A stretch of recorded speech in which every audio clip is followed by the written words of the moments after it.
Hello, Foxies. Welcome to the SilverFox Sonya podcast. 17 Years a Wife, episode 7. How's everyone out there doing? I know y'all been looking for me, but I'm back. So, in our last episode of episode 6, I left off with stating that SilverFox has gotten pregnant after 10 years of marriage. So, in our last episode, I had mentioned that you need to unpack your bags before you go on to your next adventure, because Momentary Marriage did appear again in episode 6, as I had told y'all when his mother had passed away. As well as I was dealing with some strongholds, and then getting pregnant. So, prior to getting pregnant, I had gotten a job 2-3 months prior to finding out that I was pregnant. So in getting this new job, I did not state in the last episode that at that time I was really working on an exit strategy. And then out of the blue, all of a sudden, I'm pregnant. So the exit strategy goes on the back burner.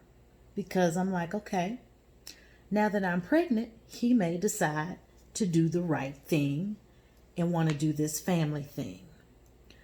So during this pregnancy, it was a happy, sad time for me.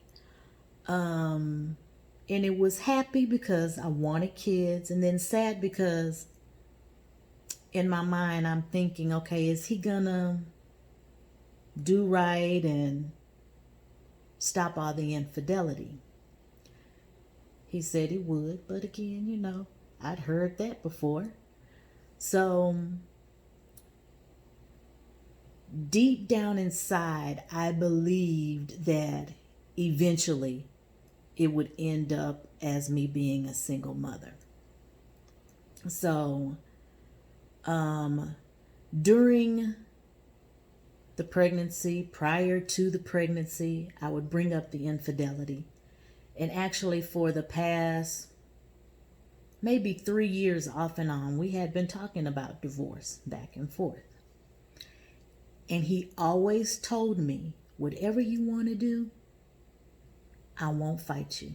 If you ever get to the point to where you say you're done, you throw your hands up, I won't fight you. I'll honor whatever you request.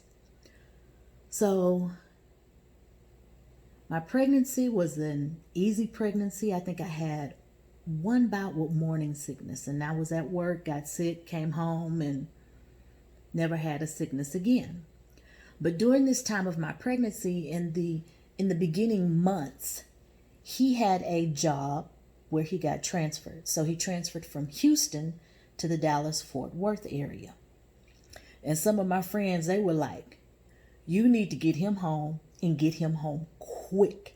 He does not need to be in a whole nother city away from you. Number one, you're pregnant. Number two, we don't need him having any extracurricular activity when we know the history of of the things that he's done. So we need to get him home. So several of my friends, they would pray every day that he would come back home. Within, I think, 2 months, he was back home and found a job here in the Houston area. So pregnancy went smooth. The new job he had, he couldn't get a lot of time off because he just got that job. And the maternity laws were different then than what they are now. As far as, now they allow men to have maternity leave as well as women. So once I had my son, or our son, a lot of times I'd be at home by myself. The first couple of weeks, my mom had cooked me food, brought it over. But as time started going on, I was getting tired. I was nursing. He'd be working late. And I just remember I had to go up to another room upstairs because the baby would cry all the time and keep him up. So I was so worn out and tired and not eating enough that I was producing milk and he was eating, but I didn't realize until I pumped one day. My mom was at the house because I was really, really struggling. So my dad and my mom came over, and my mom was like, this baby is not getting any nutrition. So when I pumped, my milk was almost gray. So it wasn't like white. It was no nutrition in it because I wasn't eating enough. So the baby was always hungry because mama wasn't eating. So my dad could really tell something was wrong with me. And I went to the back of my room, came back up to the front, and I saw my dad outside pacing the driveway back and forth. So I go outside and I say, Dad. And his back was towards me. And before he turned around, I had seen him wipe his eyes. So I'm like, my state must have really been bad. I don't remember what it was at that time, just thinking back, but I know my dad was outside crying. And I guess just the state I was in, it made him feel some type of way. So he comes back in, my mom gets my food together, they go home, I'm okay. A week or so later, I'm not good. So I have to drive to my parents' house. Me and my son, I pack up my truck. I go stay with my mom, my parents for a couple of weeks. And when I got there, my mom could tell I had not been sleeping. I hadn't really been eating. The baby was hungry because my milk still wasn't it was still grayish. So we put him on formula. I stopped nursing. I started getting some rest, and my mom started taking care of my son. Since my husband had gotten a new job and wasn't able to get off, and he worked retail, so his hours were kind of funny there. So for a couple of weeks, I'm at my mom's house, and I remember one evening I'm sitting at the bar with my mom, and she's fixing me something to eat. And I get ready to start to pour my heart out because I'm just not comfortable. I feel like there's another woman. So I'm sitting at the bar talking to my mom, and I said, Mom, I think he's having an affair. And she's like, who's having an affair? And I'm like, Michael. She's like, girl, no. So at this time, my parents think I'm losing my mind anyway because I'm not eating some of the other stuff I'm saying. And, they're thinking this postpartum depression has just really taken over me. So it's really hard for me to explain and tell them, like, I've been going through this for years. So, my parents never knew. They knew about the very first incident that happened, but not all the other stuff. So my mom was like, girl, no, he wouldn't do that. You just need, let me get you fed. You eat, you go lay down, go to sleep, and get some rest. So at that point, I just let it go because I'm just like, okay, if I give her any information, I'm going to have to give all. So I'm just like, okay, let me hold on to this. So I eat, I go to sleep. She takes care of my son. After about 2.5 weeks, I'm ready to go home because something in my spirit just doesn't feel right. And I'm like, I need to get back home because I don't need nobody else in my house that should not be in my house. So I go home. My mom didn't want me to go home. She wanted me to stay a little longer so she could take care of me. But I was better. I wasn't 100%. But got back home. Nothing was going on at home that I saw. But still, that unction inside of me, I guess because I had been going through it for so many years, I just felt, yeah, it's probably something going on, even though he said it wasn't. So I get back home. I'm better. The baby's better. He's eating. He's sleeping. And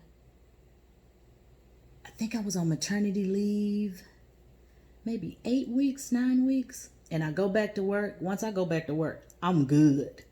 So I found someone to care for my child who really wasn't that good. So after about 2 months, I told my mom, I said, this daycare, this lady isn't working for us. So my parents decided to keep my son till he was 3. So every Tuesday evening or Tuesday night, my parents would get my son and keep him till Friday night. Friday evening when I got off, and I'd pick him up on Friday evening, keep him until Tuesday, the next Tuesday evening, and then he'd go back to my parents again. And we did this until he was 3 years old. So he thought he had 2 houses. And he knew when that day came, he'd be standing at the door like it's time to go. But once he finally went to daycare, it just seemed something in my spirit wasn't right, y'all.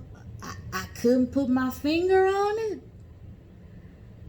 And I always had my eye open, looking out for any signs or anything that was going on. So I want to say it was 2007 that it really wasn't feeling right. And I remember it was Thanksgiving of 2007. I was at my sister-in-law's house.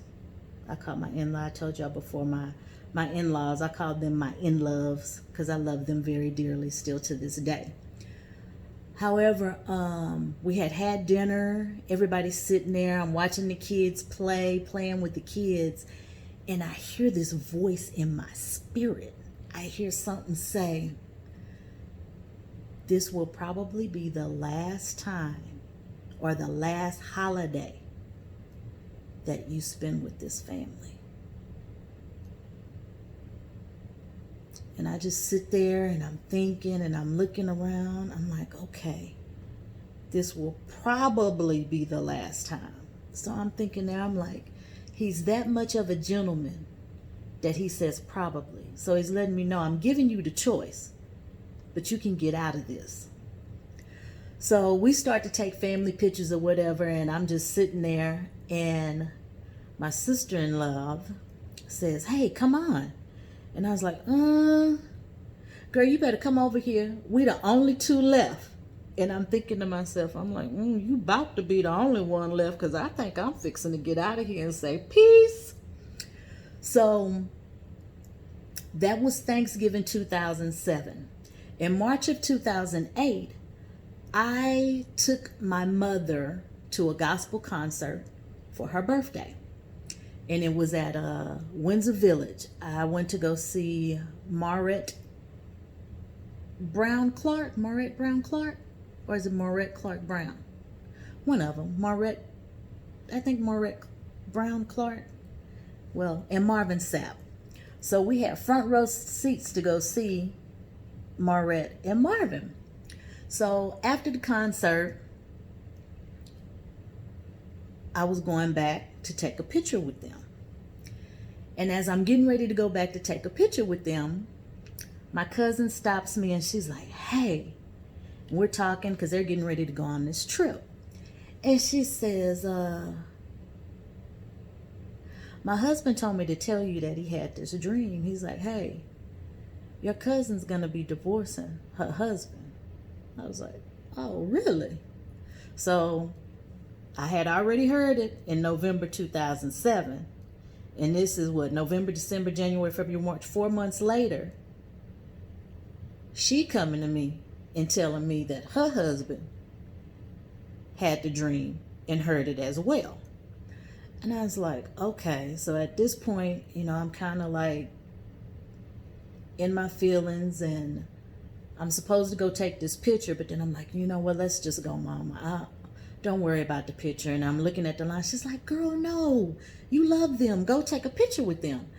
And I was just like, oh, no, Mom, it's okay. She's like, I'm like, it's just, the line is too long, Mom, and I don't want you to have to wait. She said, girl, I can sit right here. You go on and take your picture. So I went and got in the line, and I took my picture with Marvin and Maurette. So after that, I get my mom, and I take my mom home, and this was on a Sunday night.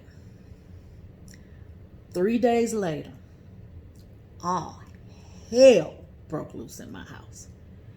And if it wasn't a woman, it was work, this or that. But it wasn't a woman, it was just other stuff going on. And I was just like, oh my God, Lord Jesus. So I'm dealing with this stuff going on with him. I'm trying to figure out what I'm going to do. Am I staying? I'm going. My cousin has gone out of town. She's on a cruise. I can't reach her. I'm just like, okay, Lord. Okay. Do I pack up and leave? Do I leave him, kick him out? What do I do? So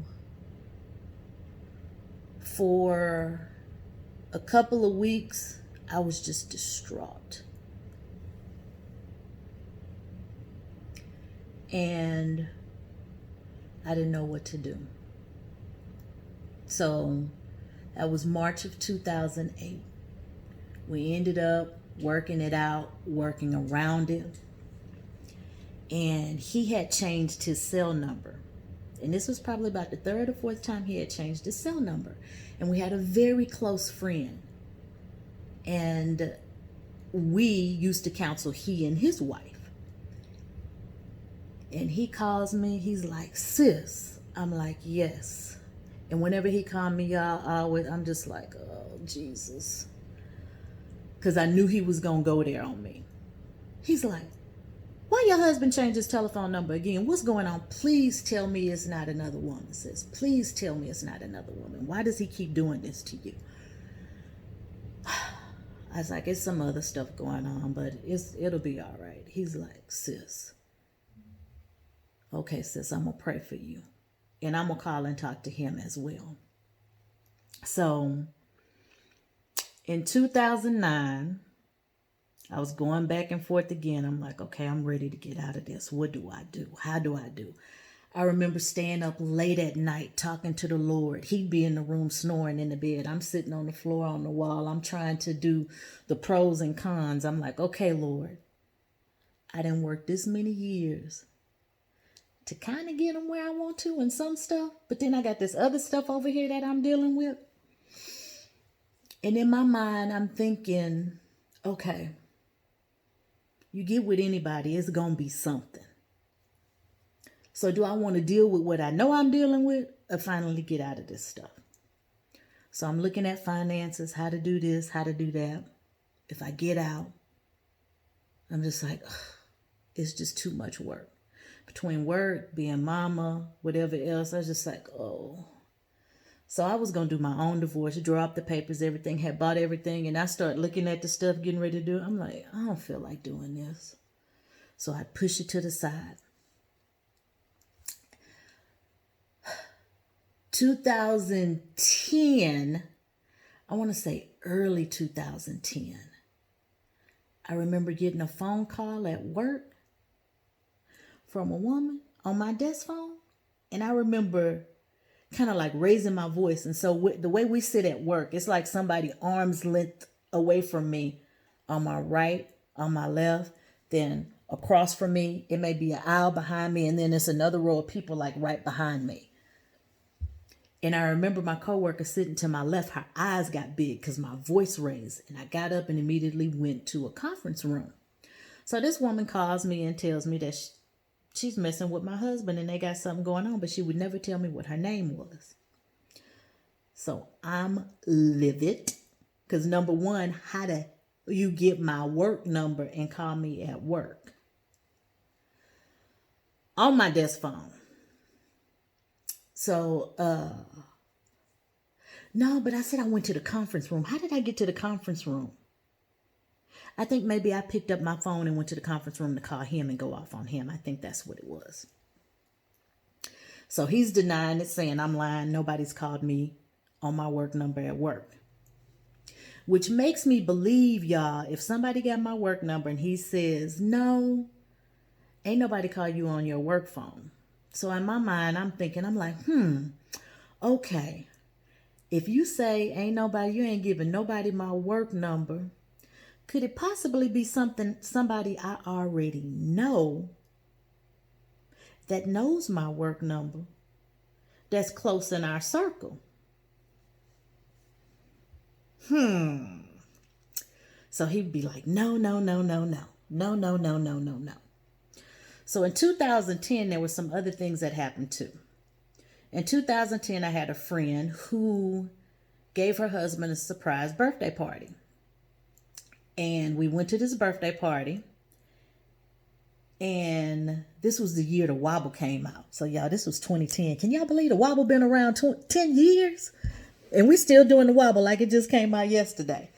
But I was at this party doing the wobble, and I had on these little shoes. They weren't real high, but y'all know how some ladies' sandals, they go in up under your foot and kind of curve in, and your foot, the sole of the shoe doesn't cover the whole circumference of your foot. So I'm doing the wobble, y'all. I'm getting down, breaking it down. I take a step, and when I step, my knee slipped, and y'all, I thought my knee went to the other side of the room. I couldn't move. I'm on the floor, on the dance floor. I done tore my ACL doing the wobble at a birthday party. And all of these men have to come and pick me up off the floor and put me in a chair. Couldn't drive for a week. The doctor didn't want to repair the ACL because he said, you're not active enough and you're older, blah, blah, blah, this, blah, blah, blah, that. But my knee kept slipping throughout the year 2010. I also lost my grandmother that year, which is actually, today's her birthday, 10 years today. But all of this stuff was going on in 2010, and I'm trying to figure out how I'm going to get out of this. What am I going to do? So I finally convinced the doctor that I need to have surgery because when I walk, my knee slips. And so I wouldn't be as active, and I noticed I started gaining weight. And I didn't want it to be like this for the rest of my life. So I have surgery or scheduled the surgery, which was a couple of months out. Now, in the meantime, in the last episode, or was it the episode before, I told you about the bridesmaid. Now, the bridesmaid, I told y'all, had eventually come back around and started visiting because of something he had said to her. So there was her who I always thought there was something going on, but he would deny it and still deny it today. So one day, the bridesmaid was at the house with another one of his friends that when I first met her, I didn't like her. I didn't care for her. I said, it's just something about her I don't like. Something just don't. It just didn't gel with me. I was just like, something just isn't right. And she was married. We went out on a double date with her and her husband, but something about her just didn't feel right to me. And he's like, oh, she cool. You'll see, just get to know her. She's a cool person. So I let my guard down and became friends with her and her husband. And her husband was really, really cool. But over the years, after we had Joshua, they ended up getting a divorce. And he got to the point to where he didn't speak to us anymore. And I couldn't figure out why. So that makes me wonder that it was something, I think he knew something that I didn't know and he didn't want to tell me what was going on. But he'll deny this one too. So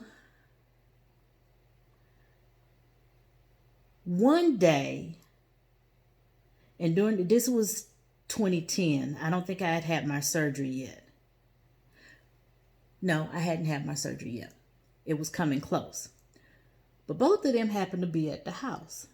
And he used to detail cars. So he was always detailing people's cars. And he had detailed both of their cars. So just so happened they both passed each other in crossing. And at this time, y'all, I'm still working on my exit plan. I'm working on it. But I'm still taking my notes as I'm going through all of this. So they're both at the house. They pass each other. One of them tells me, who is she? I don't like her. I'm like, oh, you don't? Mm-mm.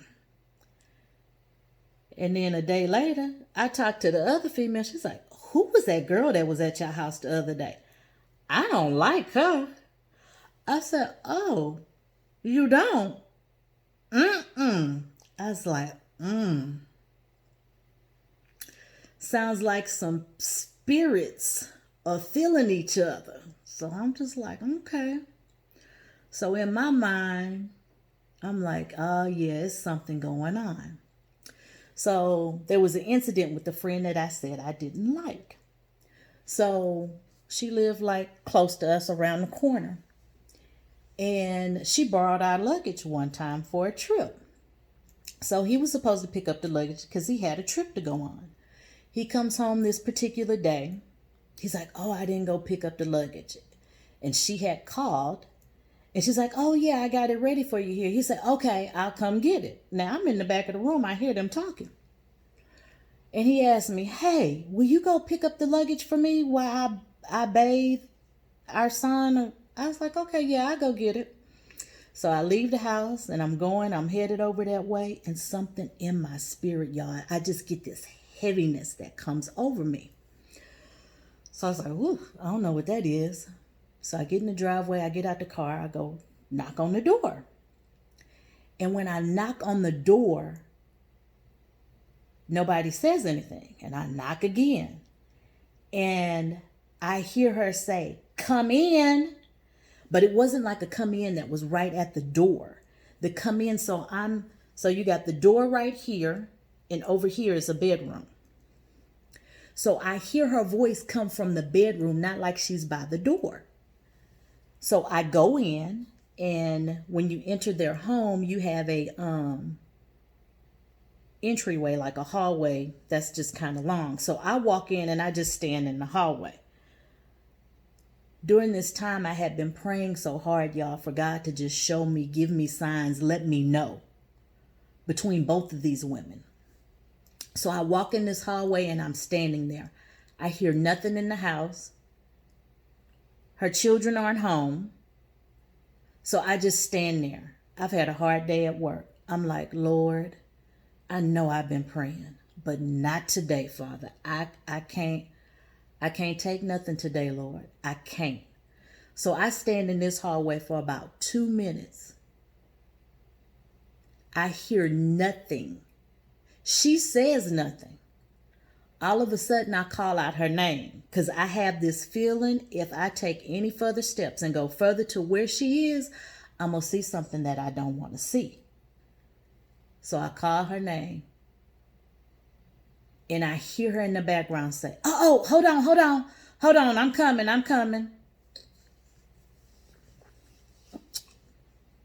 So I'm like, okay. Mental note. But leave it up to him. He'll say, ain't nothing ever happened. And he'll still say that today.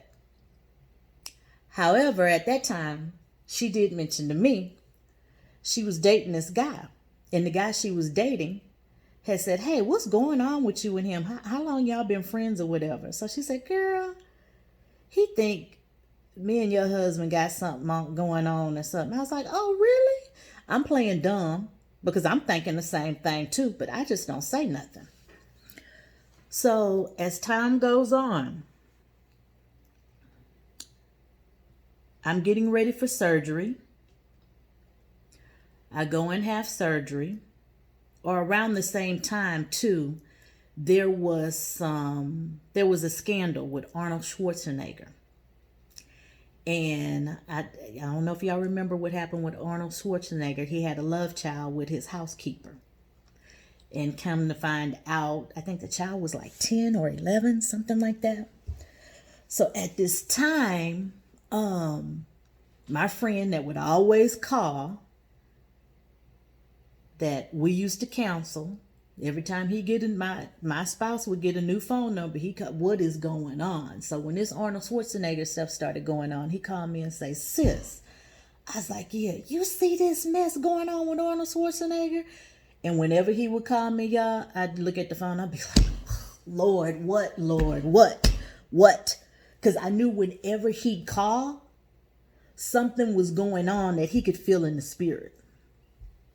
So when he called, I'm just like, oh God, you getting ready to show me something. I already know. You getting ready to show me something. So during this time, I had ACL surgery. I'm at home. I'm on medical leave. And he, when I get off the phone with him, I go to my room and I'm just sitting there and I'm just like, oh Lord,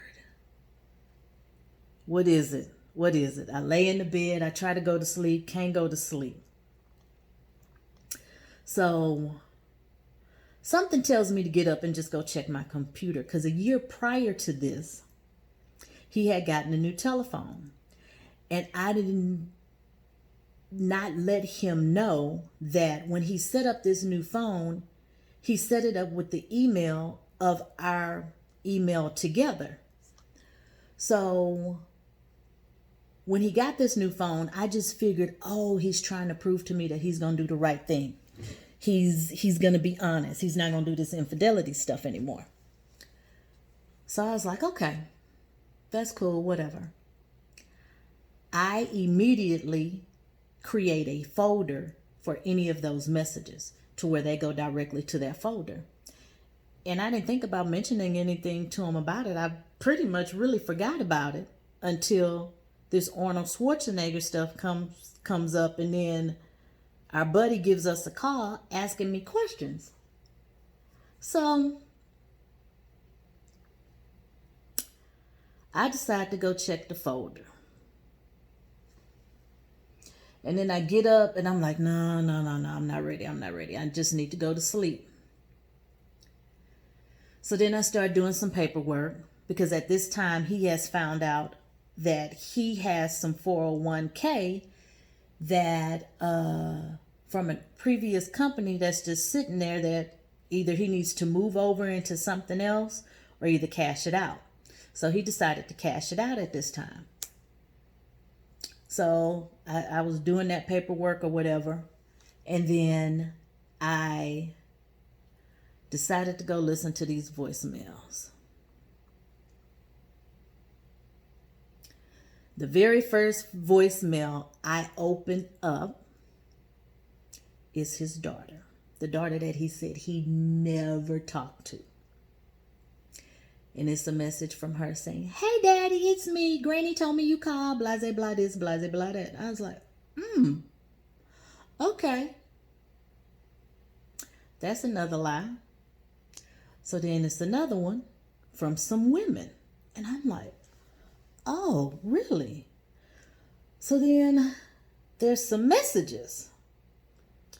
We will always have the best kiss ever. In the back of the car, all kinds of stuff. So I'm like, okay, Lord, at this point, y'all, I am done. SilverFox can't take it no more. So I tell him the next day that I'm done. I don't want to do this anymore. I want out. And he's just like, oh, okay. And y'all, I've been saying it and we've been talking about it that for so many years that he thinks I'm just blowing, at this moment, he thinks I'm just blowing hot air. But I really, truly meant it. He left and went to work. And I remember calling my cousin that morning. I said, I'm done. I'm done. And I never called her in the morning. So she knew. She's like, are you all right? I said, yeah, I'm okay. You sure you all right? I said, I'm okay. I'm just tired. I can't do it no more. So she talked to me for a little bit. She said, okay, if you're done, you know, all of these years I've been by your side, and I would never tell you to leave your husband. You have to do it when you're ready and when God tells you you're ready, because I know God told you at one time this was not about you. She said, but I tell you this, the next one you get, We are not taking no projects. Do you hear me? No projects. He got to have a 401k. He got to have this. You are not co-signing for a car. You're not doing this. You're not doing that. Blah, da, da, da, da, da, da, da. She just goes down the list and tells me everything I'm not doing when the next one comes along. She said, you've been an excellent wife. You've been an excellent mother. You haven't stepped out on him, even though he continues to step out on you. You're going to be okay. And God gonna help you get through this. And let's get through this before we step on to anything else. So I was like, okay, thank you, boo. Got off the phone with her. And he happened to call me and we were talking. I'm like, I'm serious. I want out. I'm done. So a couple of days went by and he was looking for his money, the check that was coming. I was like, oh, I hadn't seen it yet. So maybe 2 or 3 days after he asked me or whatever, it came in the mail. So I let him know the check had came in the mail. But by the time he got home, he had asked me, hey, what happened to them? Where's the money? Where'd the check go? I said, oh, I went to the attorney and I paid for our divorce. So we're getting a divorce. Y'all, he was mad. He was pissed off because I took that 401k right on down to the attorney's office and filed for divorce. So y'all, that's episode 7, part 1. Part 2 will be out soon. I won't make y'all wait a week. I promise I won't make you all wait a week. But part 2 will be coming right after part 1 within the next 24 to 48 hours. I give you my word. But y'all have a blessed one and I'll talk to you soon. Smooches. Mwah.